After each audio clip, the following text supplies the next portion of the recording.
Hi everyone, this is Mike Talks Cars podcast, episode 51. News. In industry news, Amazon has announced a new web service for the automotive industry called Fleetwise that could reduce recalls and improve safety. The data tool would allow manufacturers to remotely diagnose problems in their vehicles, as well as manage data on a broader scale. Fleetwise is the latest tool in Amazon's AWS for Automotive product line and allows customers to collect and transfer data to the cloud. Vehicles today are more intelligent and generate a mountain of data that, when collected, standardized, and analyzed, can be used to see a much larger picture of what's happening across different models and vehicle types. It can even be a complement to existing services like GM's OnStar and Ford's Pro Intelligence systems. AWS General Manager Mike Zamalukas explained that, and I quote, "We're trying to make it simpler and easier for our customers to discover solutions to their problems." End of quote. He cited the development of self-driving cars and current levels of digital customer engagement as the primary motivations for developing Fleetwise. Remote vehicle diagnostics and over-the-air updates are becoming the norm these days, and I think we can expect ever-increasing levels of vehicle-to-manufacturer communication as we go forward. In new vehicle news, the all-new Kia Niro was unveiled at the Seoul Mobility Show in Korea. The Niro has a refreshed exterior and innovative interior with intuitive features, as well as a new level of sustainable materials. Niro offers a roomy interior and a solid SUV exterior that will appeal to drivers around the world.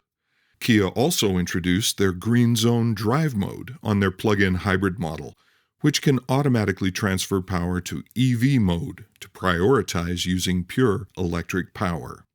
Niro will be offered with 3 powertrain options: hybrid EV, plug-in hybrid EV, and pure EV. Production will begin in 2022. Now for some musings with the trainer.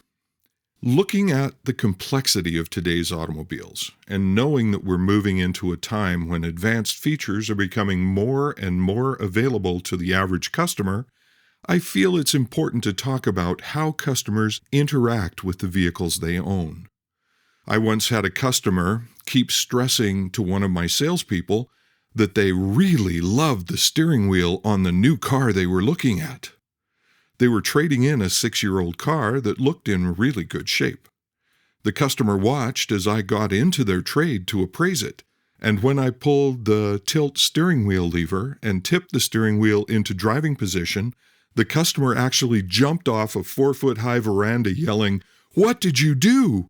What did you do?"